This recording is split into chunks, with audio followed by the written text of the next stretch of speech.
Welcome to Forum 360 on Fusion, your PBS channel and your Rubber City radio stations. This is Leslie Ungar, your host today. Thank you for joining us on our global outlook with a local view. Several years ago, I attended an event to honor the Israeli Defense Forces, known as the IDF. The IDF is like our army, charged with keeping the only democracy in the Middle East safe, secure, and strong. I walked up to a young enlisted woman, and in my broken Hebrew, I tried to thank her for making Israel safer. She listened to me struggle, and then in perfect English she said, "I'm from Orange County, California." Dressed as an Israeli soldier, she was actually a Valley girl. I eventually learned that she was what is called a lone soldier, a young man or woman from a country outside of Israel who chooses to move to Israel and serve in the IDF or help in some way. We have two moms joining us today whose sons have traveled to Israel and joined in different ways to help make the tiny country of Israel more secure. How do these American, Akron-based moms sleep at night? Where do their kids go in Israel when they have a weekend off or for a holiday? To tell us what it's like for the lone soldier and for the lone soldier's parents, please welcome Randy Sass, mom of Ben, and Miri Kogan, mom of Ariel. Welcome, and thank you for joining us today. Thank you. And thank your sons for what they are doing. Let's start with an update on each of your stories. Tell us how old your son is and what program he is in. Randy, you want to start? Ben is 20 and a half. He is in the Green Zabar, which is, there are a number of lone soldier programs. That was set up when there was an American kid, I can't remember what year, who was killed, and there was nobody. So a lot of American parents and other parents from other countries started to put together these programs so these kids had homes. Ben is on a kibbutz with others in the Green Zabar. There are at least 10 kibbutzim that have others with Green Zabar. Other programs have places in cities. They have kibbutzim too. So Ben has a place to go. He has a surrogate mom on the kibbutz that he can go to, though he has spent the holidays with the shlichim, which are the emissaries who had come to Akron last year. He spent the high holidays on their kibbutz. With Tohar and Ofri. With Tohar and Ofri. He was invited for Pesach, but he had to stay on base. It was his turn to do guard duty. And how long is he enlisted for? Ben made Aliyah. And so how long will he be in the IDF? He is in the IDF the full 3 years. And he is where in that 3 years? He is getting in, he went through, they have a 6-month break-in period where they do a lot of ulpan to learn, to firm up their English, or their Hebrew. So he is actually being inducted on June 2nd into Golin. So that is one particular very famous unit. He's very excited. And he will then serve for how long will be the remainder of his? 3 years from June 2nd. 3 years from June 2nd. Okay, so we learned a little bit about Ben. Now tell us a little bit about Ariel. Ariel is 19. We are originally from Mexico, and we moved to Akron almost 4 years ago. And Ariel is in a program, is for 1 year. He went with all his friends from Mexico, and the program is in different stages. The first stage is a kibbutz. The second was part of the army, but not the, they give them like a taste of what it's like. And then now he's studying in Jerusalem. After he finished, he will start the army maybe in November. That's when he's planning to start the army. Okay, so your son, Ariel and Ben, come to you and say they want to go to Israel, this little country that just is so surrounded by friends in the Mideast, and they want to in some way serve in the military. Do you think that this is a phase and it's going to pass? Do you address it? Do you worry about it? You know, what age were they when they first came and said they wanted to do this? And did you think it was a phase, or did you start dealing with it as a reality from the beginning? Mary. When Ariel was 15, he went on a trip with his friends from Mexico 1 month and a half to Israel. When he came back, he told us he wanted to do the army. But by that time, he was 15. So we thought, okay, you are 15. It's going to pass. Let's wait until you go when you are 19, and we will talk about that. So the time has gone. And he came and said, you know what, I still want to do this. I want to do it because I want to help Israel. I love Israel, and I want to do something for the people here. And I want to be a paramedic in the army. That's what he wants to do. And he didn't change his mind, and he still wants to do it. So it wasn't a phase. So it was not, exactly. So tell us about Ben. When Ben first comes, he's a teenager. Ben first He's living in didn't come. Akron. No. You got to understand this. Unbeknownst to us, Ben started paperwork in his senior year of high school to make Aliyah. He And didn't for feel any it. listener, would you please tell us what Aliyah Aliyah means is? to go up in an actual English translation. It means to move directly to Israel and become a citizen. So Okay. he has dual citizenship. He came to me as the war in Gaza was breaking out and said, somewhere around there, I'm not quite sure, but around May, June, he informed us that he had already started paperwork. So here's the war happening, and my son saying he's leaving. Well, then we found out, being a typical boy and big shot knows it all, hadn't done the paperwork right. And everything froze in June of that time. So I think it was 14. So I sat down as his mom, knowing what his heart desire was, and we found Green Zabar. And they were taking, and he and I worked on the paperwork. And we worked on paperwork, and we worked on paperwork, and we got him to New York for seminars, and that's how we started it. I totally supported him. It's his, if he's happy and it's his life, who am I? Now, speaking of that, if he's happy, which kicks in more? You know, pride that your son wants to do something that is very, very honorable, or fear for his life? I mean, if you have to pick, which one like kicks in I more, think or does it change both. on a daily basis? Yes, it changes, I think. It's both, because of course I feel very proud of him. He has a big heart and he wants to do something good for people. So what better can we ask for that our kids want to do something good? Of course we fear, but we can also fear anywhere. Walking across the street. you can Exactly. fear Coming anything. from Mexico, we fear there in the streets, you know, in some things. And so I think it's God will keep them safe, hopefully, and they are there for the good reasons. Now, you raised a child to be proud of Israel and to support Israel. So what do you say then when he wants to enlist, or what words of wisdom might you have for a parent when, you know, you've raised them to do the right thing, and then they come to you with this, whether they're asking or telling, in your case, you know, what they've done? You know, what do you say as a mom? Support. You know, there was a Kahil Gibran saying one time that you raise your kids, and as an arrow you shoot them off. I've given Ben my values, you know, morals, etc. It's his time to fly. I can only support him the way he wants. Am I happy all the time when he's told me some of his choices? Golani happens to be one of the frontline troops. It's a premier troop. Am I happy? Not always. Is he happy? Yes. So I smile. You know, he'll tell me something, I'll say, stop, I can't deal with this right now, when he's telling me something specific he has done. Other times I'm happy. You know, there is a joy in the voice. There is something that's, who am I?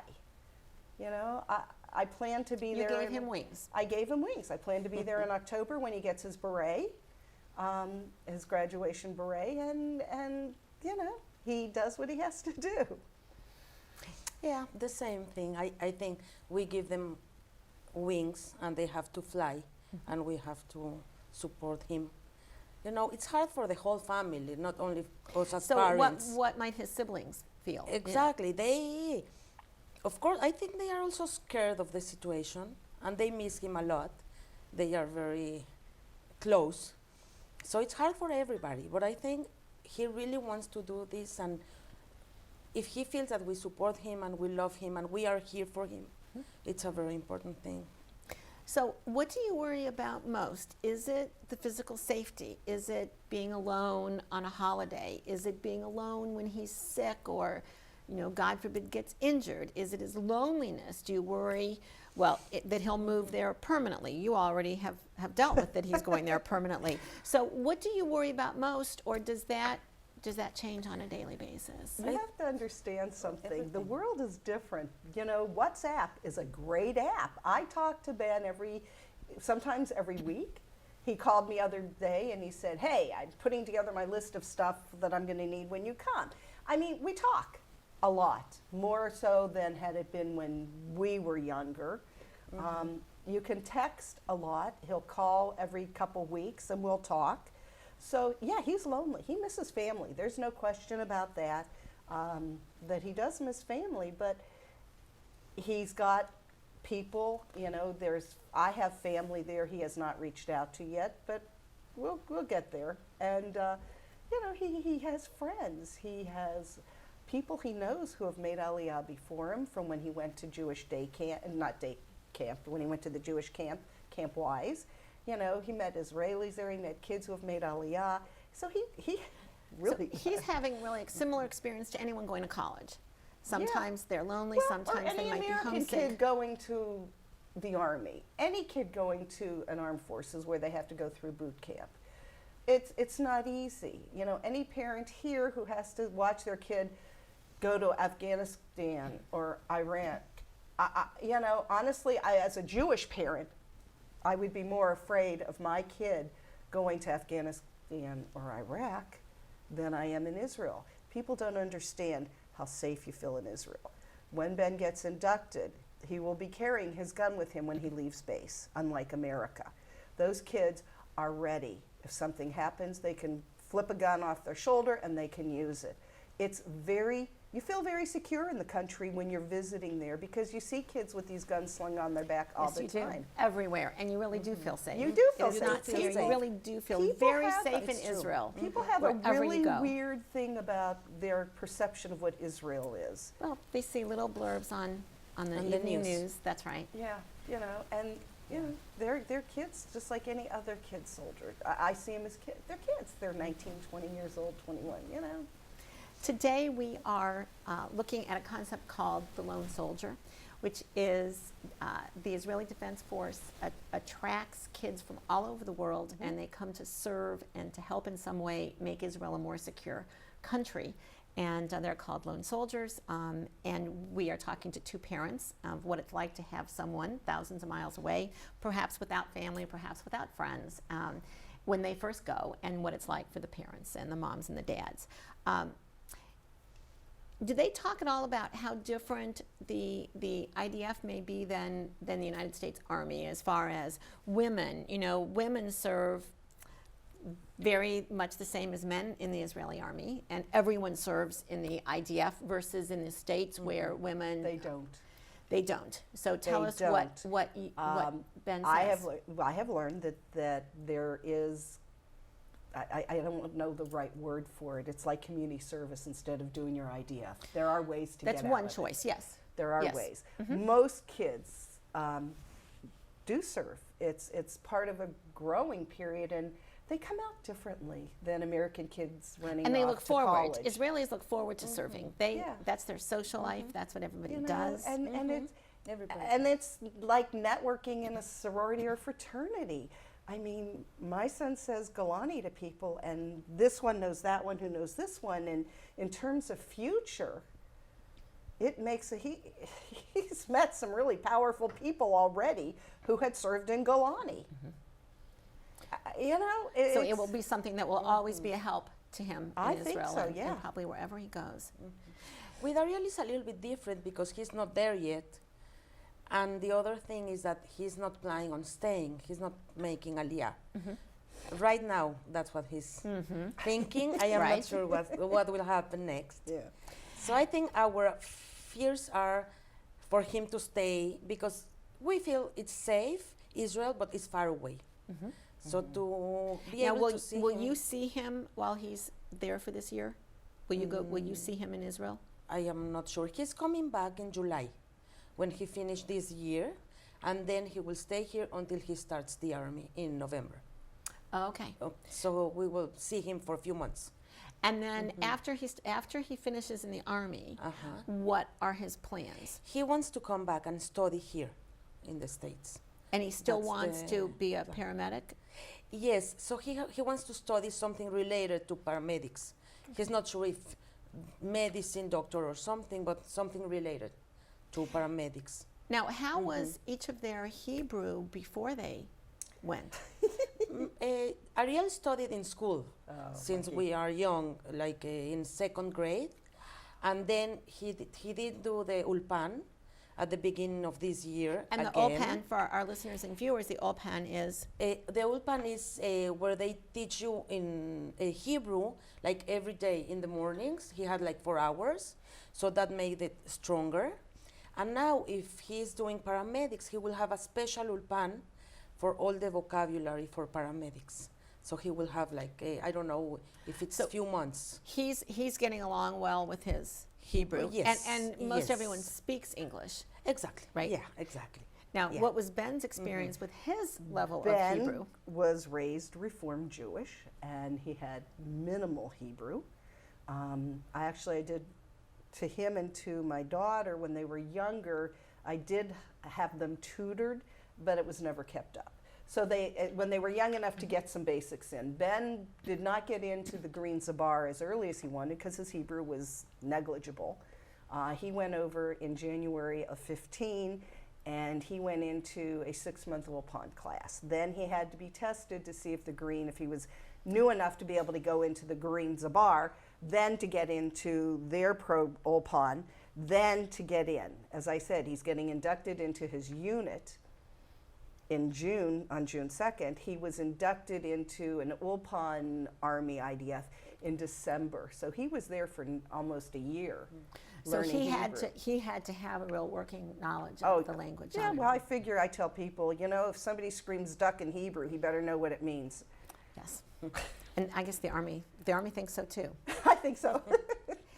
Now, what would you tell a parent whose child might be thinking of doing something, whether it is enlisting in the Israeli army or doing something that may be scary or different than the traditional path, perhaps, of going to Ohio State or going to college in some way? What would you tell a mom? I will encourage them to do everything that they can do. I come from a family that they have always encouraged us as children to do whatever we wanted. And I had the opportunity with my parents and with my family, now with my husband, to be able to do a lot of different things and different trips and women's trips. And I went with a group up with people and different things that were not maybe scary, but were different. And my parents always allowed us to do everything. And I think that is what made me as a person, the person you are, all your experiences, everything that you can live, it's great for you. Now, Ariel is the oldest? No, my middle one. Middle one. Now, Middle one. do you think at all that his experience might encourage one of your other kids to want to? Maybe the small one that is going after him, maybe it will. And if it's a great experience and he wants to do it too, we will support him. Of course. Yeah. Of course. So what would you say to a parent whose child wants to do something that may be scary to the parent? Leah wanted to do a gap year during the Intifada, in the middle of the Intifada in 05-06. And the Intifada is fighting. Was a lot of fighting. She went and did year course with Young Judea. She did a gap year. Everybody knows what a gap year is. Which they are now saying improves everything, improves your I grades. can't tell you how many improves people I know everything. of my son's age group who have literally dropped out of college and done other things for a year. They're just not, they don't seem to be ready to go into college anymore. And so she did a gap year, and everyone couldn't believe, my husband couldn't believe I was allowing her to do it, but they took security. There were 400 kids, and it was a lot of fighting going on, and she was fine. They had to check in, and there were a lot of bombings, and it was a great experience for her, and she came back and went to college. Now, I think they learn and they mature, and Yeah. every experience is wonderful. Yeah. they're saying, it just came out this weekend that, the Obama's oldest daughter is taking a gap year Oh, yeah. before Had a lot Harvard. of, yes. And how I was just reading the 10 ways that it helps you in your first year of college. So that was kind of interesting. And Yeah, Leah went into Cincinnati, and Israel, first of all, let's talk about drinking. It's 18 years old. You're in the Army, you want a beer, you have a beer. She came back here at 19, and she was illegal again, and that drove her crazy because she had already gone through all the drunken stupor year that one does in their freshman year, but it didn't affect, so she came in, she was a lot more mature. She was than most of the kids so that parents she went. out there, your It's- kids I want to think- take a gap year, then you No, support take them it, on that. yes. That's Support right. them. Don't let them sit I around do. the house, But do I do. something Do with something. it. Do something. Do something. Both of you are very different in that Randy, you're from Ohio. So you were born and raised in Ohio and have stayed in Ohio. And then we have Miss Mexico over here, who born and raised in Mexico, who has come to Ohio in the last few years. So I want to ask both of you, what is something that you think is good about Ohio? I'm a big Northeast Ohio fan. So from the perspective of having raised your family here, I'm going to ask you what is good about Northeast Ohio. And from the perspective of someone that's just been here a couple of years, I want to ask you what you think is good about Northeast Ohio.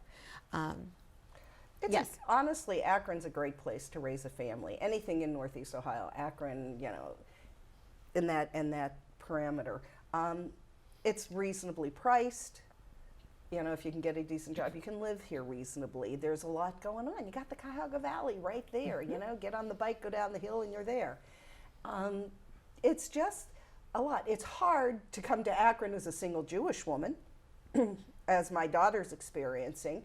Cleveland, the young Jewish community in Cleveland, being a bigger city, has drawn a lot of younger singles, Yes. and that's got a lot going for it. It's hard being single in a smaller town, Jewish or not. But Yes.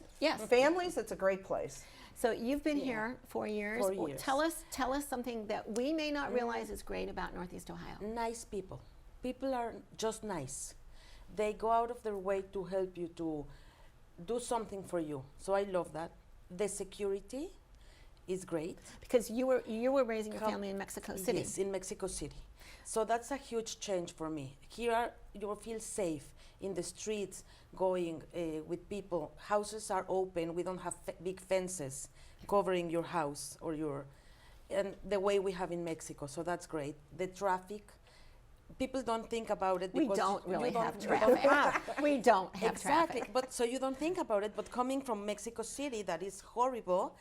I enjoy going places, having where to park, going everywhere in 10 minutes, and you are there. It's great. It's comfortable. It's a quality of life. You can go out and walk with your dog, go out and walk in the streets without fear, without feeling that somebody's going to hurt you or something, and that's wonderful. And of course, the view, everything, it's so nice. I really like it. In we have a minute or so remaining. In just a couple words, what is one thing that you miss most about Mexico? My family and friends. That's one thing I think that when you are far away, you will always miss. And in one or two words, what is one or two things that Ben misses most about Akron and the States? I think he misses family and friends. Does he miss Swenson's? He hasn't said it. He hasn't said he misses Swenson's? You know what? He loves Israeli food. When he came back from one of his kid trips, he complained about soda. It's different. It's a whole different formulation. And, he liked it better there. So And that's one thing that he missed. Has Ariel been there long enough to miss something? Yeah, like 9 months. So that's long enough. What does he miss? He still misses the Mexican food. Oh, he still misses Mexican. That's got to be a little hard to find. You can find a hamburger in Tel Aviv a little but easier not than Mexican food. Exactly. I can imagine. They're called lone soldiers. They are young men and women who leave their homes and often comfortable homes in their home countries to volunteer to serve in a capacity to help keep Israel a safe and secure country. Today we have talked to two moms of area young men, Ben and Ariel, who are currently living and serving in that little country the size of New Jersey, which is Israel. Have you ever noticed that on the sidelines of a televised football game, when an athlete is shown on camera or is given a microphone, they always say, "Hi, Mom." They almost never say, "Hi, Dad." That's why we heard from two moms today what it is like to be a mom of a young man 6,000 miles away who had a burning desire to serve a country he did not grow up in. Thank you to my guests, Randy Sass and Mary Cogan, and their sons in absentia, Ben and Ariel. We are co-sponsored by the Shaw Jewish Community Center. And in the 20 seconds remaining, I'm going to ask each of you, if your sons see this, say something to Ben. Ani ahavta. And would you like to tell I love you. okay. And say something to Ariel. Te quiero mucho. And- I love you and miss you so much. And those are from two moms from Northeast Ohio to Israel. We thank you for all you have done, and thank you for watching today. Forum 360 is brought to you with support from Electric Impulse Communications, Kim and Harvey Nelson, Rubber City Radio Group, Acronist.com, Hudson Cable, Medical Mutual of Ohio, Forum 360 supporters, and the Shaw Jewish Community Center of Akron.